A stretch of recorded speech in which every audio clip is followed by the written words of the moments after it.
తమిళనాడు రాష్ట్రంలోని ఒక ప్రభుత్వ కార్యాలయంలో ఒక యువ అధికారి తన ఛాంబర్లో కూర్చొని ఉన్నాడు. ఉదయం 11 గంటల సమయంలో ఓ పెద్దావిడ ఆ అధికారి కూర్చున్న క్యాబిన్ తలుపు తట్టి, "సార్, లోపలికి రావచ్చా?" అని అడిగింది. "ఎస్, కమిన్" అని పిలిచాడు. అతడు అస్సలు ఎక్స్పెక్ట్ చేయలేదు తన ఎదురుగా ఓ వృద్ధురాలు నిలబడుతుంది అని. ఆ వృద్ధురాలిని చూసిన ఆ అధికారి, "ఏంటమ్మా, ఏం కావాలి మీకు?" అని అడిగాడు. దానికి ఆ అవ్వ, "సార్, నేను పెన్నులు, ఫైల్స్ పెట్టుకునే పౌచ్లు, కత్తెర్లు, చిన్న నోట్బుక్లు, ఇలా ఆఫీస్కు అవసరమైన స్టేషనరీ వస్తువులు ప్రతి ఆఫీసు చుట్టూ తిరుగుతూ అమ్ముతూ ఉంటాను. మీకు ఏదైనా కావాలా సార్?" అని అడిగింది. "అయ్యో, నాకేమీ వద్దమ్మా, పక్క ఛాంబర్లో ఇంకెవరికైనా కావాలేమో అడిగి చూడండి" అని చెప్పాడు ఆ అధికారి. "అలాగే సార్" అని ఆ అధికారితో ఆ అవ్వ, "సార్, నేను కూడా ఈ ఆఫీస్లోనే జూనియర్ అసిస్టెంట్గా పనిచేశాను. మీలాంటి యువ అధికారులను చూస్తున్నందుకు చాలా సంతోషంగా ఉంది" అని చెప్పింది. దాంతో సదరు అధికారి, "ఓ గ్రేట్, థ్యాంక్ యూ అమ్మా, మిమ్మల్ని చూసినందుకు ఆనందంగా ఉంది. కానీ మీకు పెన్షన్ వస్తుంది కదా అమ్మా, మీరు రిటైర్మెంట్ జీవితాన్ని ఆస్వాదించొచ్చు కదా, ఈ వయసులో ఎందుకిలా కష్టపడుతున్నారు" అని ప్రశ్నించాడు. దానికి ఆ అవ్వ, "నా భర్త 6 సంవత్సరాల క్రితమే చనిపోయాడండి. నా పిల్లలు నన్ను చూసుకుంటారు, కానీ నేను నా కష్టార్జితంతో జీవించాలనుకుంటున్నాను, అందుకే" అని ఆ అవ్వ సమాధానం చెప్పింది. దానికి ఆ అధికారి, "సారీ అమ్మా, టైంకి తిని జాగ్రత్తగా ఉండండి, ఆరోగ్యం కూడా చూసుకోండి" అని సలహా ఇచ్చి ఆమె దగ్గర ఫైల్స్ పెట్టుకునే పౌచ్ ఒకటి కొన్నాడు. దీంతో ఆ యువాధికారికి ధన్యవాదాలు చెప్పి ఆ అవ్వ ఛాంబర్ నుంచి బయటకు వెళ్లిపోయింది. అయితే ఆ అవ్వ అలా బయటకు వెళ్ళిందో లేదో, వెంటనే ఆ ఆఫీసు సూపరింటెండెంట్ ఆ యువ అధికారి ఛాంబర్కు వచ్చి, "ఆమె ఎవరో తెలుసా? తమిళనాడు సివిల్ సప్లైస్ కార్పొరేషన్లో మాజీ ఉద్యోగి" అని చెప్పాడు. దానికి ఆ అధికారి, "హా, ఆమె నాకు చెప్పింది" అని సూపరింటెండెంట్కు సమాధానమిచ్చాడు. "ఆమె కేవలం సివిల్ సప్లైస్ కార్పొరేషన్లో మాజీ ఉద్యోగి మాత్రమే కాదు, ఆమె పేరు చెల్లాతే. హిస్టరీ సబ్జెక్ట్లో మాస్టర్ డిగ్రీ పూర్తి చేసి తమిళనాడు గవర్నర్ బన్వారీలాల్ పురోహిత్ చేతుల మీదుగా అవార్డు కూడా తీసుకుంది. అంతేకాదు, ఇప్పుడు మళ్లీ లా కోర్స్ చదువుతోంది" అని చెప్పాడు.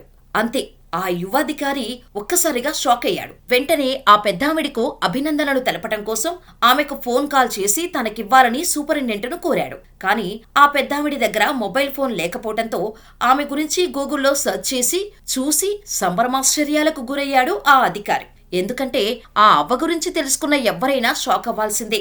ఆమె స్టోరీ అలా ఉంటుంది మరి. చెల్లాతే తమిళనాడులోని ఓ మారుమూల గ్రామంలో ఓ రైతు కుటుంబంలో జన్మించింది. చిన్నప్పటి నుంచి చెల్లాతేకు చదువంటే విపరీతమైన ఇష్టం. గొప్ప చదువులు చదవాలని ఎంతగానో ఆశపడేది. కాని ఇంట్లో పరిస్థితులు మాత్రం వేరేగా ఉండేవి. అమ్మాయిలకు కేవలం అక్షరజ్ఞానం ఉంటే చాలు, పెద్ద చదువులు అక్కర్లేదు అని చెల్లాతే తండ్రి భావించేవాడు. కాని చెల్లాతేకు మాత్రం చదువే లోకం. కష్టపడి చదివి ఊర్లో అందరికంటే మంచి మార్కులు తెచ్చుకుంటే తండ్రి మనసు మార్చుకొని తనను పై చదువుల కోసం చదివిస్తాడని చెల్లాతే భావించింది. చూస్తుండగానే చెల్లాతే 10వ తరగతికి వచ్చింది. అప్పట్లో 10వ తరగతి అంటేనే గ్రామాల్లో చాలా పెద్ద విషయం. కానీ చెల్లాతేకి మాత్రం డిగ్రీ, పీజీ చేయాలని ఉండేది. 10వ తరగతిలో మంచి మార్కులు తెచ్చుకొని తండ్రిని గర్వపడేలా చేస్తే తన మాట వింటాడని రాత్రింబవళ్లు కష్టపడి చదివింది. అనుకున్నట్టుగానే చెల్లాతే ఫస్ట్ క్లాస్లో పాస్ అయింది. ఆ చుట్టుపక్కల గ్రామాల పిల్లలందరికంటే ఎక్కువ మార్కులు సాధించింది. ఊర్లో అందరూ చెల్లాతేను పొగుడుతుంటే ఆమె తండ్రి గర్వంతో పొంగిపోయాడు. ఉన్నత చదువులు చదివేందుకు తనకు లైన్ క్లియర్ అయినట్టే అని చెల్లాతే కూడా రిలాక్స్ అయింది. తండ్రి కూడా ఫుల్ హ్యాపీగా ఉండటంతో ఇంటర్మీడియట్ చేరటం పక్కా అని డిసైడ్ అయిపోయింది. మంచి కాలేజీ కోసం స్కూల్ టీచర్లను ఆరా తీసింది. చెన్నైలోని రాణి మేరీ కాలేజీ అయితే అమ్మాయిలకు చాలా బాగుంటుందని తెలుసుకుంది. టీచర్ల ద్వారా అప్లికేషన్ తెప్పించుకుంది. దరఖాస్తును పూర్తి చేసి సంతకం కోసం తండ్రి దగ్గరకు వెళ్ళింది. అంతే, చెల్లాతే తండ్రి చెలరేగిపోయాడు. ఎవరిని అడిగి అప్లికేషన్ వేస్తున్నామని కేకలు వేశాడు. ఆడపిల్లని 10వ తరగతి వరకు చదివించడమే ఎక్కువ అనుకుంటే ఇంకా పై చదువులు కావాలా అని రెచ్చిపోయాడు. చెల్లాతే తెచ్చిన దరఖాస్తును చించి కాల్చేశాడు. దీంతో చెల్లాతే ఆశలన్నీ ఆవిరైపోయాయి. ఇంతలోనే పెళ్లి అంటూ చెల్లాతే తండ్రి మరో బాంబు పేల్చాడు. పట్టుమని 16 ఏళ్లు నిండకుండానే చెల్లాతేకి పెళ్లి చేసి అత్తారింటికి పంపించి వేశాడు. చూస్తుండగానే 2 కూతుర్లు జన్మించారు. అయినా సరే చెల్లాతేకి చదువుపై ఆశ చావలేదు. ఓ రోజు ధైర్యం చేసి తనకు చదువుకోవాలని ఉందంటూ చెల్లాతే తన భర్తకు మనసులోని మాట చెప్పేసింది. కాని ఆమె భర్త కూడా ససేమిరా అన్నాడు. ఒక పక్క పిల్లలు పెద్దవుతుంటే ఇప్పుడు నువ్వు కాలేజీకి పోతావా అని చీత్కరించుకున్నాడు. ఇంతలో 10వ తరగతి క్వాలిఫికేషన్తో ఉద్యోగ నోటిఫికేషన్ వెలువడింది.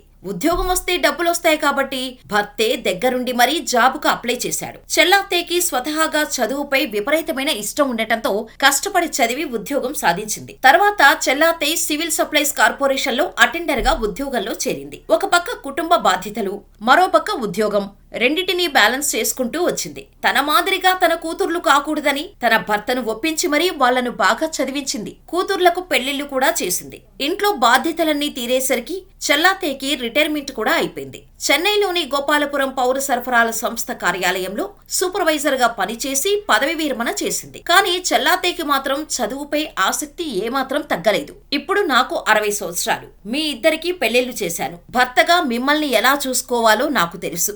ఇక ఇష్టాన్ని కాదనకండి. నేను చదువుకోవాలని అనుకుంటున్నాను అని కూతుర్లు భర్తతో చెల్లాత్తయ్య చెప్పేసింది. కానీ భర్తతో పాటు కూతుర్లు కూడా చెల్లాత్తయ్య నిర్ణయాన్ని తీవ్రంగా వ్యతిరేకించారు. ఈ వయసులో నీకు చదువు అవసరమా? పరీక్షల టెన్షన్స్ వల్ల అనవసరంగా లేనిపోని రోగాలు వస్తాయి. చక్కగా ఇంట్లో ఉండి మనవళ్లు మనవరాలను చూసుకుంటూ రిటైర్డ్ లైఫ్ ను ఆస్వాదించు. ఈ వయసులో ఇవన్నీ నీకు అవసరం లేదు అని తేల్చి చెప్పారు. కానీ ఈసారి చెల్లాత్తయ్య వారి మాట వినలేదు. భర్త కూతుర్లకు తెలియకుండా ఓపెన్ లో ఇంటర్మీడియట్ జాయిన్ అయింది. కుటుంబమంతా నిద్రపోయిన తర్వాత ఒంటరిగా కూర్చొని చదువుకునేది. 60 ఏళ్ల వయసులో ఓపెన్ ఇంటర్ పాస్ అయింది. ఆ తర్వాత ఓపెన్ లోనే డిగ్రీ కూడా చేరింది. కానీ ఇంతలోనే చెల్లాత్తయ్య జీవితంలో పెను విషాదం చోటు చేసుకుంది. కట్టుకున్న భర్త వృద్ధాప్య రీత్యా అనారోగ్య సమస్యలతో చనిపోయాడు. అయినప్పటికీ చెల్లాత్తయ్య తన జీవిత లక్ష్యాన్ని వదులుకోకుండా చదువును కొనసాగించింది. డిగ్రీ పూర్తి చేసింది. తర్వాత హిస్టరీ సబ్జెక్ట్ లో ఎంఏ చేరింది. చదువు కోసం చెల్లాత్తయ్య ఎంత కష్టపడుతున్నా తన కూతుర్లు మాత్రం అర్థం చేసుకోలేదు. ఆమె చదువుకు అభ్యంతరం చెప్పేవాళ్లు. దీంతో చెల్లాత్తయ్య కూతుర్ల నుంచి పక్కకు వచ్చేసింది. ఉదయాన్నే నిద్రలేచి ఇంటి పనులు ముగించుకొని సైదాపేటలోని ఓపెన్ యూనివర్సిటీకి వెళ్లేది. సాయంత్రం వరకు అక్కడే ఉండి చదువుకునేది. చివరకు ఎంఏ కూడా పూర్తి చేసేసింది. కానీ చెల్లాత్తయ్య అందరికీ ట్విస్ట్ ఇచ్చింది. ఎంఏతో చదువు ఆపేస్తే తను చెల్లాత్తయ్య ఎందుకు అవుతుంది? అందరికీ జలక్కిస్తూ 67 ఏళ్ల వయసులో లా చదవాలని నిర్ణయించుకుంది. లా సెట్ కూడా రాసి న్యాయశాస్త్ర పట్టా కోసం ఇప్పుడు కుస్తీ పడుతోంది. చదువుకు వయసు అడ్డంకి కాకూడదు. ముఖ్యంగా ఆడపిల్లలు తప్పకుండా చదువుకోవాలి. చరిత్ర సబ్జెక్ట్లో ఎంఏ చదివిన నేను ఇప్పుడు లా చేయాలని నిర్ణయించుకున్నాను. నా చదువును కొనసాగిస్తూనే నా కూతుర్ల ప్రేమను గెలుచుకొని వారితో కలిసి జీవించాలని ఉంది. పిల్లలు దూరం పెట్టినా నాలాంటి చదువుకునే వాళ్లకు సాయం చేయాలి అని చెల్లాత్తయ్య తన లక్ష్యాలను చెప్పారు. ప్రస్తుతం చెల్లాత్తయ్య చెన్నైలోని మడిపాకం ప్రాంతంలో నివసిస్తున్నారు. ఇక చెల్లాత్తయ్యకి తన మాతృభాష తమిళమే కాకుండా ఇతర భాషలపై కూడా పట్టుంది. ఆమెకు తమిళంలో పాటు ఇంగ్లీష్ కూడా చదవటం, రాయటం వచ్చు. మలయాళం, తెలుగు, హిందీ భాషలు కూడా మాట్లాడగలదు. ఇటీవలే చెన్నైలో తమిళనాడు ఓపెన్ యూనివర్సిటీ స్నాతకోత్సవం నిర్వహించారు. తమిళనాడు గవర్నర్ పన్వరీలాల్ పురోహిత్ అధ్యక్షతన జరిగిన ఈ వేడుకలో 16,897 మంది విద్యార్థులకు డిగ్రీ పట్టాలు, డిప్లొమాలు ప్రదానం చేశారు. డిగ్రీ పట్టా అందుకున్న వారిలో 67 ఏళ్ల చెల్లాత్తయ్య కూడా ఒకరు కావడం విశేషం. కూతుర్లను సైతం ధిక్కరించి మరీ కొనసాగిస్తున్న చదువు. ఎవరిపైనా ఆధారపడకుండా సేల్స్ విమెన్ గా పని. 67 ఏళ్ల వయసులో ఏదో సాధించాలన్న తపనతో చదువే లోకంగా బతుకుతున్న చెల్లాత్తయ్య గురించి మీ అభిప్రాయం ఏంటో మాకు కామెంట్ రూపంలో తెలియచేయండి. వీడియో నచ్చితే లైక్ చేసి ఇలాంటి మరిన్ని ఇంట్రెస్టింగ్ వీడియోస్ మరియు real life motivational success stories కోసం మా ఛానల్ ని వెంటనే సబ్స్క్రైబ్ చేసుకుని పక్కనే ఉన్న బెల్ ఐకాన్ కొట్టేసి నోటిఫికేషన్ ఆన్ లో పెట్టుకోండి.